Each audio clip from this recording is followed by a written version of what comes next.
दोस्तों, स्वागत है आपका मेरे YouTube चैनल इंग्लिश बाबू पर। और आज मैं फिर हाजिर हूँ आपके साथ एक नई स्टोरी लेकर। और दोस्तों, आज जो स्टोरी मैं आपके लिए लेकर आया हूँ ये एक शॉर्ट मॉरल स्टोरी है। बहुत ही अच्छी कहानी है, सुनकर आपको बहुत ही अच्छा लगेगा।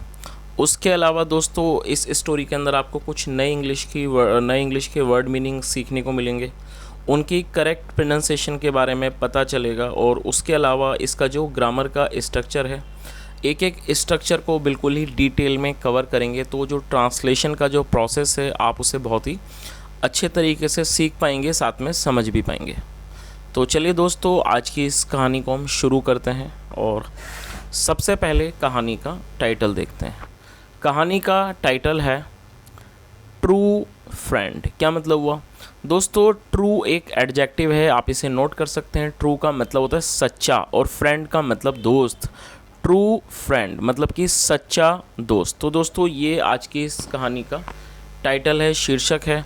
और जैसा इस कहानी का टाइटल है, बहुत ही अच्छी ये कहानी है। एक सच्चे दोस्त के बारे में कहानी के माध्यम से हमें पता चलेगा कि एक जो सच्चा दोस्त होता है वो कौन होता है, उसकी क्या क्या पहचान होती हैं। तो दोस्तों, कहानी सुनकर आपको बहुत ही मज़ा आएगा। और उसके अलावा जैसे मैंने आपको बताया, इस कहानी के माध्यम से आपको कुछ नए इंग्लिश के वर्ड मीनिंग भी सीखने को मिलेंगे। तो चलिए दोस्तों, आज की इस स्टोरी को शुरू करते हैं। और मेरी आपसे रिक्वेस्ट है, यदि आपको कोई भी नया वर्ड या फिर नया स्ट्रक्चर मिले तो आप उसे नोट भी ज़रूर करें। तो चलिए इसको शुरू करते हैं। Birbal was one of Akbar's favourite ministers. क्या मतलब हुआ दोस्तों? ये जो हमारा वाक्य है ये सिंपल पास्ट का वाक्य है। सिंपल पास्ट का मतलब होता है जब आप पास्ट में कोई भी ऐसा वाक्य बनाते हैं जहाँ पर वॉज या वर का प्रयोग किया जाता है हेल्पिंग वर्ब के रूप में, जैसा यहाँ पर किया गया है। और साथ में कोई भी नाउन या फिर एडजेक्टिव को लेकर वाक्य बनाया जाता है।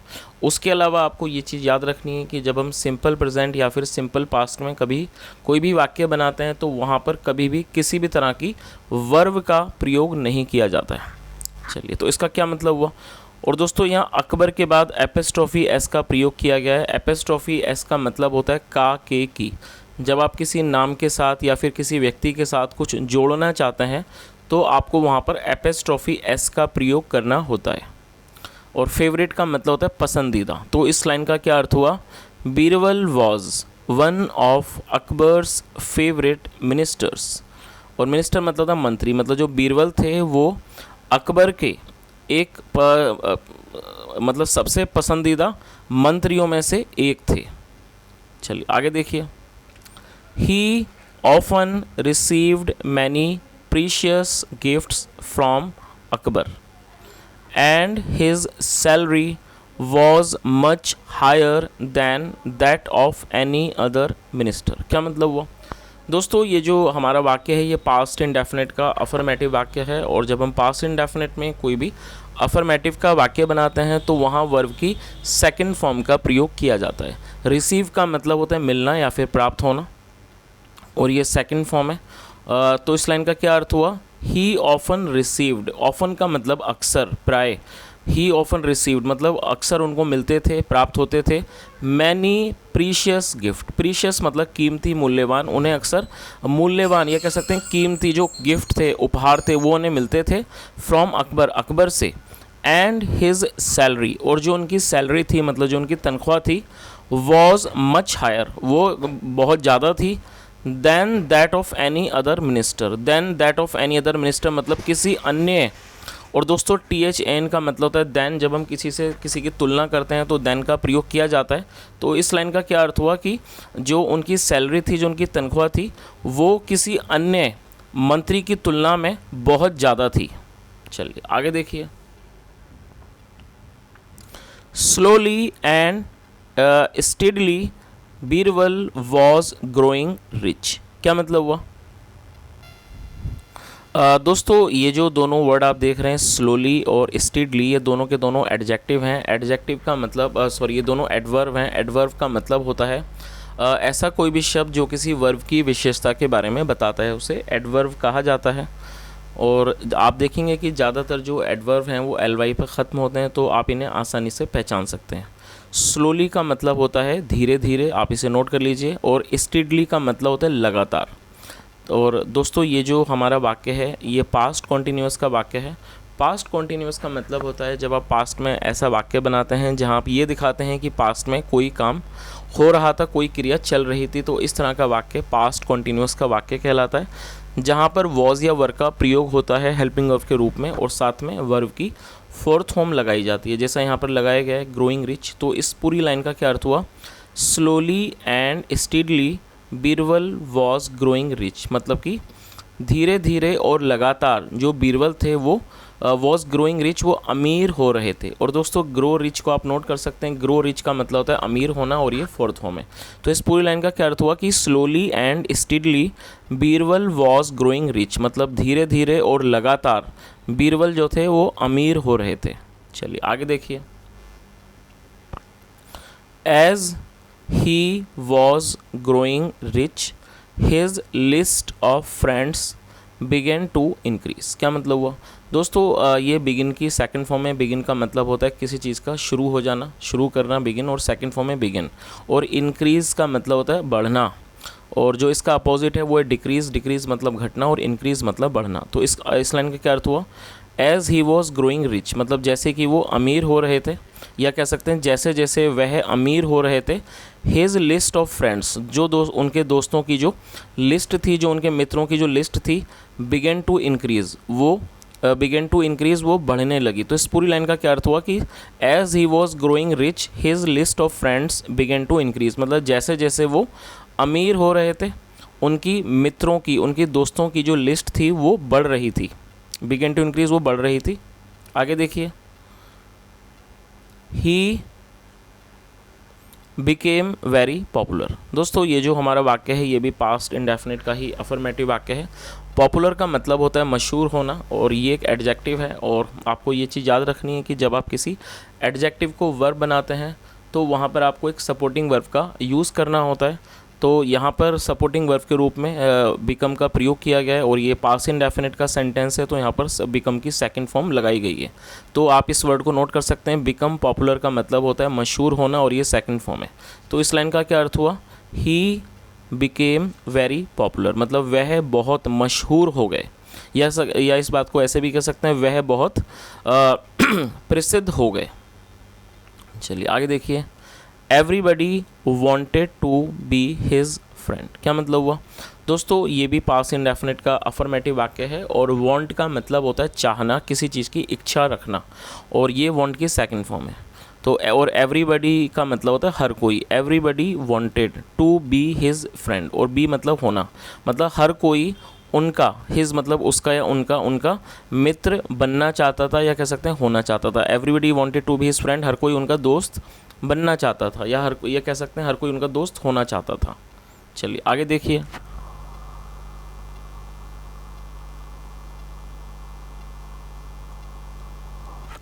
Once he arranged for a party in his house, और ये भी हमारा पास्ट इंडेफिनिट का ही अफर्मेटिव वाक्य है, जहाँ सेकंड फॉर्म का प्रयोग किया गया है। अरेंज का मतलब होता है प्रबंध करना, और ये सेकंड फॉर्म है। वंस एक बार, he arranged for a party in his house, मतलब एक बार उन्होंने अपने घर पर एक पार्टी का प्रबंध किया, एक पार्टी का उन्होंने प्रबंध किया। A large number of people gathered, दोस्तों गैदर का मतलब होता है इकट्ठा होना, और ये सेकंड फॉर्म है। A large number of people gathered मतलब लोगों की एक जो बड़ी संख्या थी वो इकट्ठा हुई। Birbal became very busy in attending them with a warm smiling face. क्या मतलब हुआ? बीरबल बिकेम वेरी बिजी, जो बीरबल थे बिकेम वेरी बिजी, वो काफ़ी व्यस्त हो गए, बहुत ज़्यादा वो व्यस्त हो गए। किस चीज़ में? इन अटेंडिंग दैम, उन लोगों को अटेंड करने में, उनका स्वागत करने में वो बहुत ज़्यादा व्यस्त हो गए। With a warm smiling face, मतलब एक गर्मजोशी वाला जो चेहरा था उनका, स्माइलिंग मुस्कुराता हुआ चेहरे के साथ वो उन लोगों को अटेंड करने में, उन लोगों की देखभाल करने में वो व्यस्त हो गए। चलिए आगे देखिए।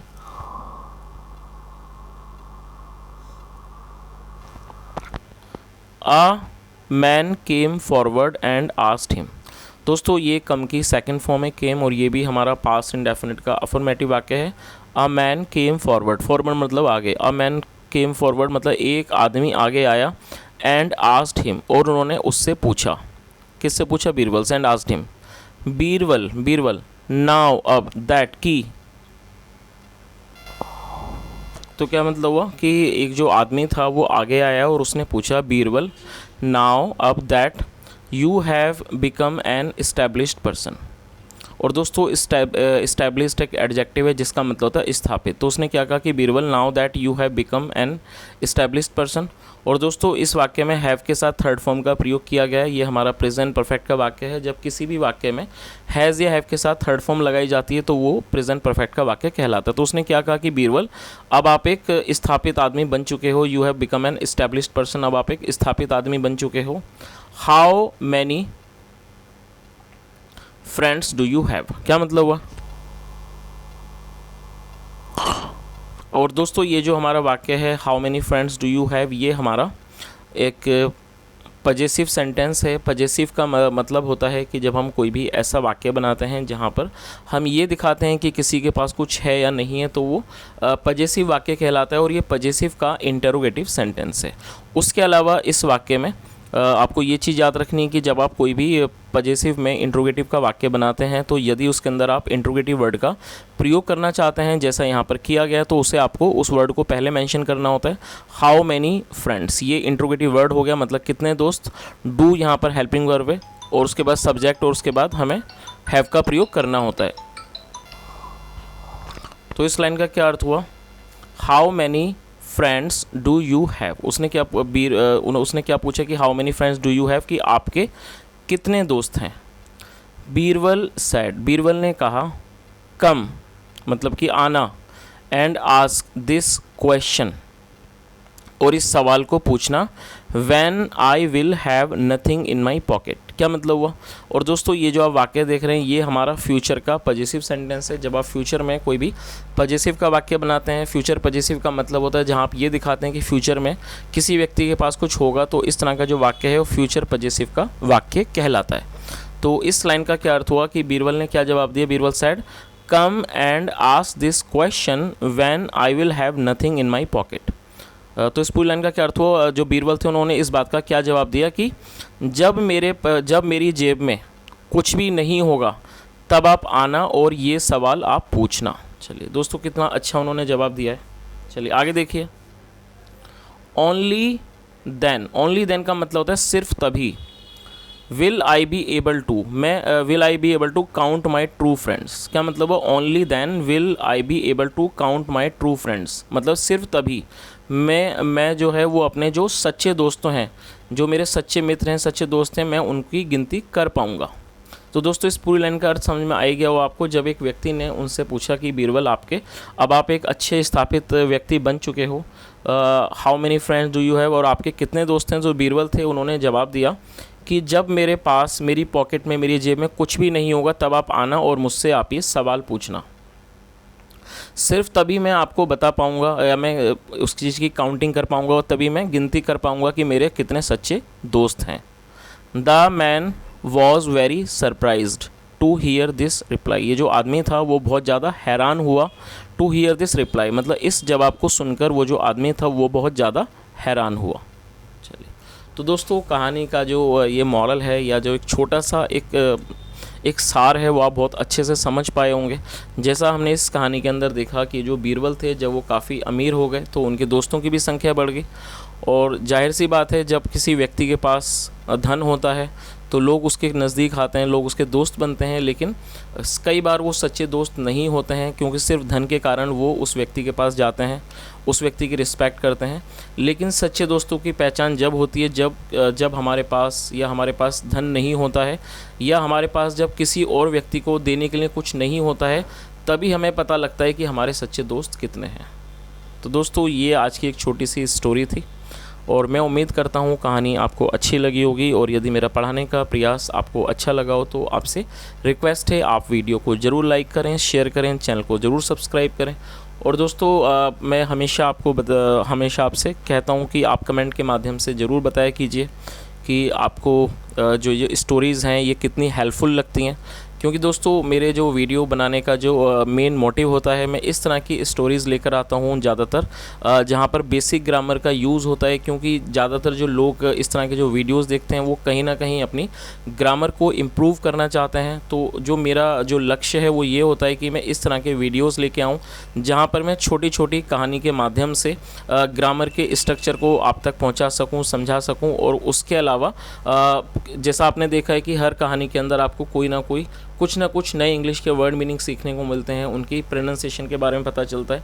तो इस तरह से ये जो वीडियोस होते हैं वो आपकी ग्रामर में काफ़ी हेल्पफुल होते हैं। उसके अलावा आप नए नए वर्ड मीनिंग भी सीखते हैं। तो ग्रामर के साथ आप वर्ड मीनिंग सीखते हैं, तो जो काफ़ी अच्छी चीज़ें आपकी इंग्लिश को इम्प्रूव करने के लिए। तो दोस्तों आप कमेंट के माध्यम से ज़रूर बताया कीजिए कि क्या इससे आपको कोई बेनिफिट हो रहा है या नहीं, ताकि मैं भी उसी तरीके से आपके लिए वीडियो ला सकूँ। तो दोस्तों ये वीडियो बस यहीं तक थी, और मैं आपके कमेंट का ज़रूर वेट करूँगा। आप कमेंट करके ज़रूर बताएं आज की वीडियो आपको कैसी लगी, और यदि आपको कोई सुझाव हो, यदि आज की कहानी में आपने कोई नया वर्ड सीखा हो, तो आप कहानी के माध्यम से ज़रूर बताएं। कमेंट के माध्यम से ज़रूर बताएं। यहाँ तक सुनने के लिए thank you so much. Have a nice day and bye.